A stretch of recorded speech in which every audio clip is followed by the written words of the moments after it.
আসলে আমাদের এই পৃথিবীতে পরিবারই কিন্তু সব কিছু। পরিবার যদি না থাকতো, দাম্পত্য জীবন যদি না থাকতো, এই পৃথিবীর প্রয়োজনটা আর কি ছিল? ছিলই না। তাই যদি আমাদের পরিবারগুলো ভালো থাকে, সুস্থ থাকে, সুন্দর থাকে, সুখী থাকে, প্রত্যেকটা পরিবারের মধ্যে যদি সুখ থাকে, তাহলে পৃথিবী কিন্তু সুন্দর, পৃথিবীর পরিবেশ সুন্দর। যা হোক, যদি একটা পরিবারের মধ্যে ডিভোর্সের মতো সমস্যা হয়, স্বামী ডিভোর্স দিক আর স্ত্রী স্বামীকে ডিভোর্স দিক, সন্তান পড়ে যায় বিপদে, সন্তানের জীবন হয় দুর্বিষহ জীবন। ডিভোর্স হয়ে গেল, ডিভোর্সের পর বাবা মা কিন্তু নতুন করে জীবন শুরু করলো এবং তারা ভীষণ সুখও পেল সেই নতুন জীবনে। ভালো মতো সংসার হচ্ছে, সুখে শান্তিতে বাবা মা আছে, কিন্তু সন্তানের কথা কে ভাবলো? বাবা মা দুজনেই ডিভোর্সের পর হয়তোবা নতুন করে সংসার সাজিয়ে সুখে থাকবে, কিন্তু সন্তানের জীবন, অনেক উদাহরণ আছে, অনেক সন্তানের জীবন এই ডিভোর্সি মা বাবার সন্তানের জীবন নরকে পরিণত হয়।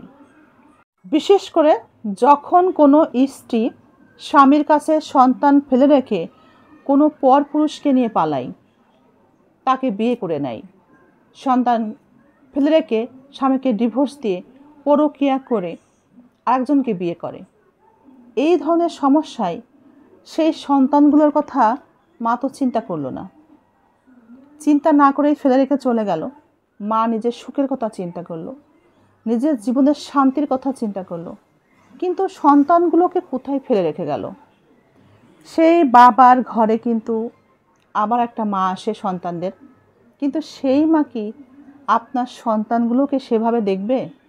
যেভাবে আপনি কোলে পিঠে করে তাদেরকে রাখেন, বুকে জড়িয়ে রাখেন, সেই সৎ মা কি এই সন্তানকে বুকে জড়িয়ে ধরে বড় করবে, মানুষ করবে? সেই সৎ মায়ের কাছে আপনার সন্তান কি তার কষ্টের কথাগুলো বলবে, মন খুলে বলতে পারবে? কখনোই পারবে না। ছোট্ট শিশুটি যখন ক্ষুধায় কান্নাকাটি করে, তখন কিন্তু একজন মা, আপনি তো মা, বুকে সন্তানকে জড়িয়ে রাত্রে ঘুমান, তাই না? আপনি বুঝবেন সন্তানের ক্ষুধা কোথায়, কিসের ক্ষুধা তার, কিন্তু সৎ মা কি বুঝবে? কখনোই বুঝতে পারে না সৎ মা। বিশেষ করে সন্তান প্রকাশই করবে না মায়ের কাছে, কাঁদবে।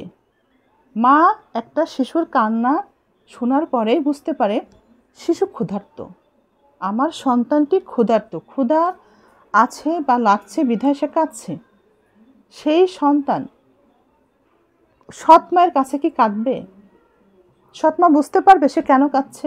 আপনি যদি এমন সিদ্ধান্ত নিয়ে থাকেন সন্তানকে তার বাবার কাছে ফেলে রেখে আপনি অন্য কোনো পুরুষের ভালোবাসায় মুগ্ধ হয়ে সেখানে থাকার চিন্তা করছেন, আবার অনেকে চলেও যাচ্ছেন বাচ্চাকে বা সন্তানকে, ছোট্ট শিশুদেরকে বাবার কাছে ফেলে রেখে, কিভাবে যাচ্ছেন বলেন তো? সন্তানগুলোর কথা কি আপনাদের মাথায় একবারও আসে না যে তারা কিভাবে ঘুমাবে আপনাকে ছাড়া? রাতে আপনি বুকের মধ্যে টেনে নিয়ে ঘুমিয়ে থাকেন, ঘুম পাড়িয়ে দেন, গায়ে হাত বুলিয়ে দেন, এই কাজগুলো কে করবে? আপনি অতি আবেগে অন্য একজনের ভালোবাসায় অন্ধ হয়ে তার হাত ধরে চলে যাচ্ছেন বা গিয়েছেন, ভালো কথা, আপনি সেখানে ঘুমাবেন কিভাবে? ঘুমানোর সময় কি আপনার একবারও মনে পড়বে না আপনার সন্তানদের কথা? যে সন্তানকে আপনি জন্ম দিয়েছেন এত কষ্ট করে, যখন গর্ভে আসে তখন থেকে কষ্ট শুরু হয় একটা মায়ের, তারপর জন্ম দেওয়ার সময় কষ্ট শুরু হয়। এই যে 2-3টা বাচ্চা জন্ম দেওয়ার সময় এত কষ্ট একটা মায়ের হয়, সেই কষ্ট ভুলে যাচ্ছেন কিভাবে? সন্তান পৃথিবীতে আসার পর মায়েরা নতুন আর একটা জীবন ফিরে পায়, সন্তানের মুখের দিকে তাকিয়ে নতুনভাবে বাঁচতে শেখে। সন্তানকে মায়েরা একটু একটু করে বড় করে, আর সন্তানের উপরে জন্মায় মায়া। এতটাই মায়া জন্মানো উচিত একটা মায়ের, সন্তানের কিছু হলে যেন সেই আঘাতটা মায়ের বুকে গিয়ে লাগে। সেই মা কিভাবে পারে সন্তানকে একজন বাবার কাছে ফেলে রেখে নিজের স্বপ্নের কথা চিন্তা করে, নিজের ভালো থাকার কথা শুধু চিন্তা করে, অন্য একজন পুরুষ তাকে ভালোবাসা দেখায়, তাকে মায়া দেখায়, সেই ছলনায় বর্তমানের স্বামী সন্তানকে ভুলে গিয়ে কিভাবে পারে অন্য একটা পুরুষের হাত ধরে সেখানে সংসার তৈরি করা, নতুন করে ঘর সংসার বাঁধার স্বপ্ন কিভাবে দেখতে পারে, কিভাবে যায়, আমি তো ভাবতেই পারছি না।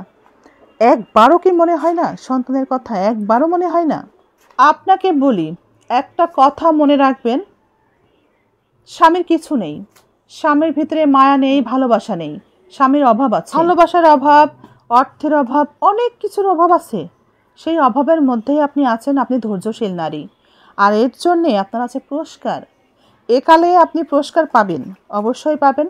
এই কষ্টের পুরস্কার একালেও পাবেন, আবার মৃত্যুর পরেও আপনার জন্য আল্লাহ অনেক বড় পুরস্কার রেখেছেন। এটা কি আপনি জানেন? কেন আপনি সন্তানকে ফেলে রেখে যাবেন? ওই সন্তান মানুষ করা আপনার দায়িত্ব, এটা একটা অনেক বড় ইবাদত। কেন আপনি সেই ইবাদতকে অস্বীকার করবেন? কেন করবেন আল্লাহর হুকুম অমান্য? যে পুরুষ, সে বিবাহিত হোক আর অবিবাহিতই হোক, অন্য একজন পুরুষের ঘর থেকে যে স্ত্রীকে বের করে নিয়ে আসছেন ভালোবাসার ছলনায়, আপনি অন্য পুরুষের ঘর থেকে তার সন্তানদের মাকে কেড়ে নিয়ে আসছেন। সেই নারীকে তার স্বামীর থেকেও অধিক ভালোবাসা দেখিয়ে ছলনা করে নিয়ে আসছেন। আপনার কি মনে হয়, আপনি কি আল্লাহর হুকুম অমান্য করছেন না? এর উপরে পরবর্তী ভিডিও আসছে, আপনারা অপেক্ষা করবেন, আমার পেজটির সাথে থাকবেন। ভালো লাগলে পেজের ভিডিওগুলো শেয়ার দেওয়ার চেষ্টা করবেন, বেশি বেশি যেন সবার কাছে পৌঁছে যায় আমার এই ভিডিও। আমার এই ভিডিও থেকে যদি কেউ সামান্যও কিছু শেখে, ধন্য মনে করব নিজেকে। খুব দ্রুত পার্ট 2 দেখতে পাবেন।